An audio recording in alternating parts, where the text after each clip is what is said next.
Racist teens bullies. A black old man without knowing he was a karate master. On a calm afternoon in a Brooklyn park, a group of teenage boys loitered near the playground. Their laughter filled the air, but it wasn't the sound of innocent fun. These boys, brimming with misplaced confidence and arrogance, had spent their summer bullying those they considered easy targets. Today, their attention turned to an elderly black man sitting quietly on a nearby bench, engrossed in an old book. The man, Matthew, was simply dressed in a plain shirt, worn-out jeans, and a hat pulled low over his eyes. To the boys, he seemed like just another defenseless target. But before we dive into what happens next, I'd love to know, where are you tuning in from today? Drop a comment below. They exchanged glances and grins, their intentions clear. One of them, a tall boy with an air of cockiness, nudged his friends and sneered, "Look at that old guy. Bet he can barely walk straight, let alone defend himself. Probably too out of it to even notice us." The group chuckled, and after a few more whispered jabs, they approached Matthew, circling him like predators sizing up their prey. At first, Matthew didn't seem to notice them, or maybe he chose to ignore them. His eyes remained on his book, undisturbed by the growing commotion around him. One of the boys leaned in, mocking, "Hey, old man, what are you reading? Can you even read at all?" Another chimed in, "Yeah, shouldn't you be somewhere else? Like, back where you came from?" The insults were sharp and deliberate, but Matthew remained quiet, calmly turning the pages of his book. This only fueled the boys' cruelty as their taunts grew louder and more vicious. "Don't ignore us, old man! You think you're better than us?" One of them jeered, stepping closer with a puffed-up chest, trying to look intimidating. Still, Matthew didn't respond. His serene demeanor and silence were as though he hadn't noticed them at all, which only enraged the boys more. One of the boldest stepped directly in front of him, blocking his view. The others watched eagerly as their leader took charge. "Come on, old man! You think you're too good for us? Show us some respect!" he snarled, his voice filled with hostility. Without warning, the boy raised his hand as if to strike Matthew. But before he could make contact, Matthew's hand moved with the speed of lightning, grabbing the boy's wrist with a strength no one expected. The boy froze, his arms suspended in midair, unable to move. The other teens stood in shocked silence, their smug expressions fading as they realized the situation had changed. Matthew slowly raised his head, locking eyes with the boy. His expression was calm, yet authoritative. There was no anger in his gaze, only a quiet strength that sent a wave of fear through the boy's heart. Matthew's grip remained firm, but he showed no sign of aggression. He didn't need to. The tension in the air was enough to make the boys reconsider their actions. The boy whose wrist was trapped in Matthew's grasp struggled for a moment, his bravado melting away as he realized he wasn't in control anymore. "Let go of me!" he barked, but his voice wavered, betraying his fear. The other boys shifted nervously, unsure of what to do now that their ringleader had lost his edge. None of them dared to step forward. With a calm and steady voice, Matthew spoke for the first time. "Respect is earned, not demanded." His voice was low but carried an unmistakable authority that silenced the group entirely. He released the boy's wrist, and the teenager stumbled back, rubbing his arm, too stunned to respond. Matthew's gaze swept over the group of boys, and they felt it, an invisible weight that made them lower their eyes in shame.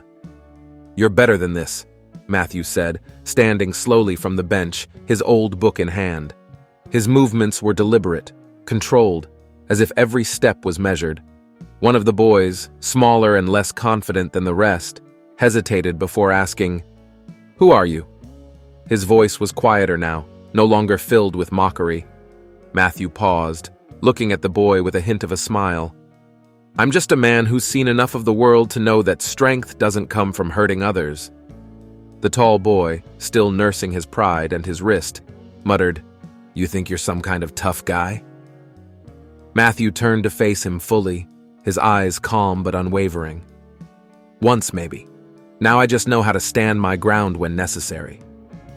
One of the boys, sensing the shift, nervously pointed at Matthew's worn clothes. "You don't look like you've got much going on, old man." Matthew smiled, this time more broadly. "Looks can be deceiving, son." Before any of them could respond, a woman jogging by the park, who had been watching the scene from a distance, approached. "Is everything okay here?" she asked, looking between Matthew and the boys. Matthew nodded. "Everything's fine now."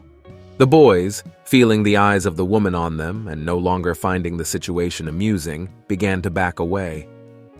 The tall boy gave one last bitter glance at Matthew before muttering something under his breath and walking off, followed by the others. As the boys disappeared from sight, the woman turned to Matthew. "I saw what happened. That was pretty impressive. You handled them well." Matthew shrugged. "They're just kids, testing their limits. No harm done." She nodded but looked curiously at him. "Do you teach somewhere?" That was some quick reflex. Matthew chuckled softly, shaking his head. "I used to years ago, but now, I just like to read in the park." "Well," she said, smiling, "Brooklyn could use more people like you." Matthew watched as she jogged off, the park returning to its usual calm.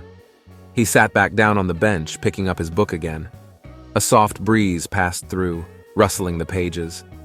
He smiled to himself, knowing that sometimes it wasn't about showing strength, it was about knowing when to use it. And with that, he went back to his reading, the quiet afternoon undisturbed once more. The encounter with the boys had stirred something inside him, a reminder of the old life he had once lived, a life far removed from the quiet existence he now cherished. Years ago, Matthew had been a martial arts instructor, renowned for his discipline and skill. He had dedicated decades to teaching self-defense to young people, helping them channel their energy into something constructive. But after a series of personal losses, he had stepped away from that world, seeking solace in quieter, simpler pursuits. Brooklyn was his refuge, a place where he could blend into the background, unnoticed. But that peace was hard to hold on to. As the memory of the incident played back in his mind, Matthew couldn't help but wonder if those boys had learned anything from their brief encounter. He had tried to reach them with words, but sometimes it took more than that. And then there was the larger question, the one that nagged at him in moments like this. Could he really walk away from the calling that had once defined him? His thoughts were interrupted by a soft voice. "Excuse me, sir." Matthew looked up to see a young girl standing in front of him, maybe 12 or 13 years old, her backpack slung over her shoulder. She looked nervous, her eyes darting to the playground where some of the older boys had gathered again, laughing and pushing each other around. The tall boy from earlier was among them. "Are you okay?" Matthew asked gently, noticing her worried expression. The girl nodded hesitantly, glancing over her shoulder. "I saw what happened earlier with those boys. They're always picking on people." She paused, biting her lip. I was wondering if you could help me. My little brother, they mess with him a lot, and I don't know how to make them stop." Matthew closed his book, considering her words. The familiar pang of responsibility tugged at him. He had seen this before, countless times, the cycle of bullying, fear, and helplessness. It wasn't something that could be fixed with a single act of intervention. It required guidance, strength, and teaching others how to stand tall in the face of adversity. "What's your name?" he asked. "Jasmine," she replied, clutching her backpack tightly. "Jasmine, it's not always easy to deal with people like that, but there are ways to make them back off," he said, standing up and motioning for her to sit beside him on the bench. She hesitated, then sat down, watching him curiously. "I used to teach people how to defend themselves," Matthew explained. "Not just with their fists, but with their minds, with confidence. You have to show people like those boys that they can't control you. Bullies thrive on fear, but if you stand your ground, they lose their power." Jasmine looked down at her hands. "But I'm scared. And my brother, he's even more scared than I am." Matthew nodded. "Fear is natural, but it doesn't have to control you. Let me ask you something. What do you want to do when they pick on your brother? What do you wish you could do?" "I want to stand up for him," she said quietly. "I want to make them stop." Matthew smiled. "That's a good start.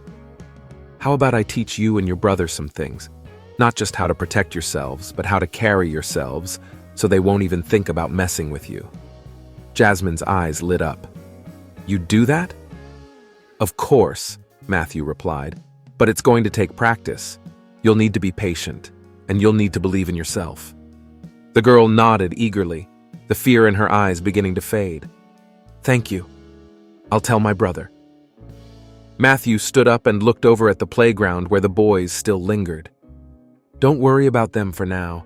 You and your brother focus on getting stronger. I'll be here to help." As Jasmine left the park, her step lighter than before, Matthew stood there for a moment, watching the world around him. Maybe his time in teaching wasn't over just yet.